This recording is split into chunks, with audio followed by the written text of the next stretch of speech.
and magic makes it all complete. To have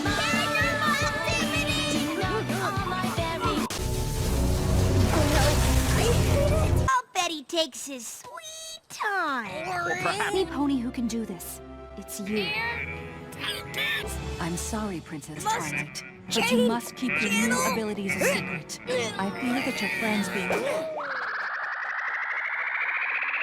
He moved on, and I didn't! I stayed here and never made another Oh, I see how it is. He claims to enjoy the show immensely, yet he hates the very episode that made this series great. A show that is not just for little girls. But not only that, he finds it worse than not just the Season 6 finale, but the Season 5 finale? No, that cannot be. I will give him a piece of my... I'd second that. Why should I waste my time when the Urna can do it for me? Well, son, Enjoy the flame war. because of a cutie mark. What? No! Okay, I'm sorry! Sweet. Ugh, Twilight's Kingdom. The finale that changed everything from the show itself to the fandom it spawned. It has the drama, the villain, the suspense, and of course, the action, and I just don't like it. I said before in my ranking of the season finales that this is my least favorite finale. So why? Why do I have to hate everything you love? Well, obviously it's so I can sin it and make you cry because the thing you hold so dearly is no longer perfect. No, wait, that's fan animations. Actually, when it comes to this show, I very rarely go against the general consensus. Well, negatively anyway. I think the only other episode I do not like that is widely praised and deemed perfect is, Amending Fences. And before the death threats build up anymore, I'm just gonna postpone that explanation for a later date as well. Because, in actuality, there is no episode of the show I absolutely detest. Like, if I was told to watch the entire series and was allowed to skip any episode I wanted, I wouldn't skip any, because the show is just that good for me. But that doesn't mean I can't be extremely bothered by some episodes. And that's what this analysis is mainly about. How this finale bothers me the most. So let's get the elephant out of the room first. Am I biased against Twilight's Kingdom because I like the cutie remark more? Acclaimed to be inferior Twilight Sparkle vs. Villain Central Finale. That answer is no. While my liking for that finale has reinforced my dislike for this one, I've honestly been bothered by this finale ever since it aired, and my opinion has not changed since. So let's get to the reasons why. But first, let me ask you, when you think of Twilight's Kingdom, what's the first thing you think of?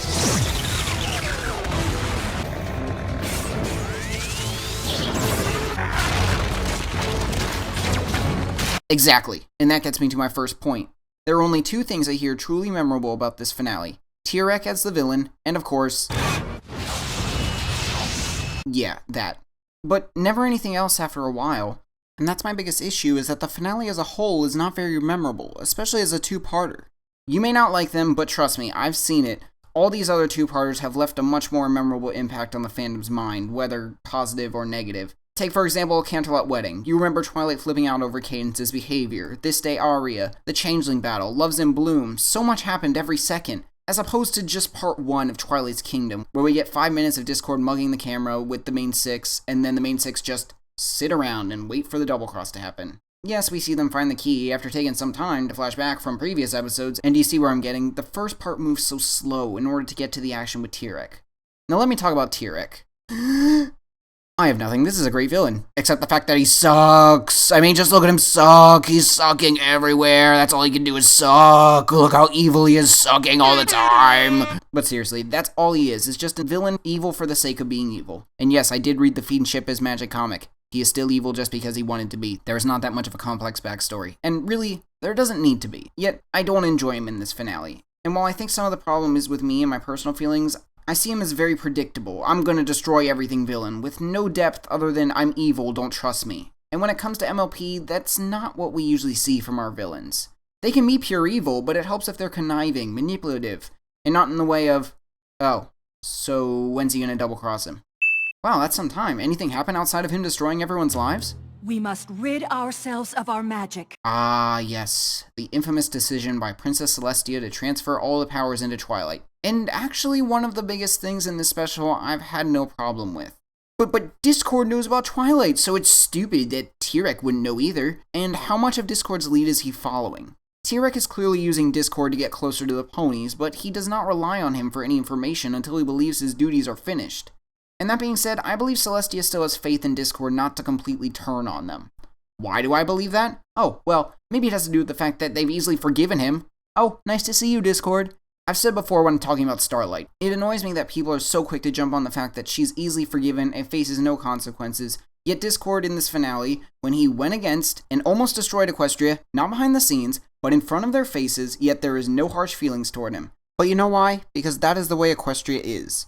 That is the way it has been written and shown, and if you are going to accept one easy forgiveness, then you better be able to accept them all.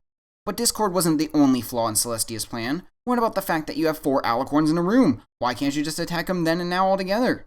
Maybe because alicorn magic is not as strong as you think it is. Maybe it doesn't matter how many you have in your group, he can still capture you all at once. Maybe instead of blasting 4 different streams, you should cross them together if movies have taught me anything. The only risk Celestia was taking was Twilight was not going to be able to handle the combined powers of their magic in time. But she trusts her student and knows she can fight back accordingly. And speaking of that fight, oh yeah, I've gotta love this. I mean, who would have come to expect this kind of showing in a little girl's cartoon? Yeah, is it bad that the reason everyone likes this episode is also the reason I don't? This 2-minute bout was completely unnecessary and everyone knows it, but who cares because it's one heck of a show with stellar animation and action scenes fit for an anime sequence and not MLP, and maybe that's the problem, is that it feels too out of place. Here's something awesome to show you, but it doesn't really mean anything in the long run, and could have easily ended halfway through. Don't believe me? Take a look right here. Why couldn't T-Rex take Twilight's magic here? She's clearly unable to escape, using all of her energy to kick her legs, yet nope, he just takes this moment to bash her in some more, and that's also where this villain kind of lost me as well, as he's just a no-holds-barred, I want to attack everything without a second thought, and he was no longer interesting to me. And that's his biggest flaw, is that he is not that interesting, with no drive, no spark for his character, whether good or bad.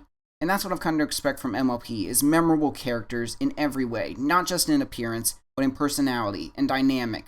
Because while I said I don't like amending fences, I wouldn't mind seeing Moondancer again. But unless T-Rex teams up with someone else to add more of a dynamic, then no thanks, you can keep him in Tartarus.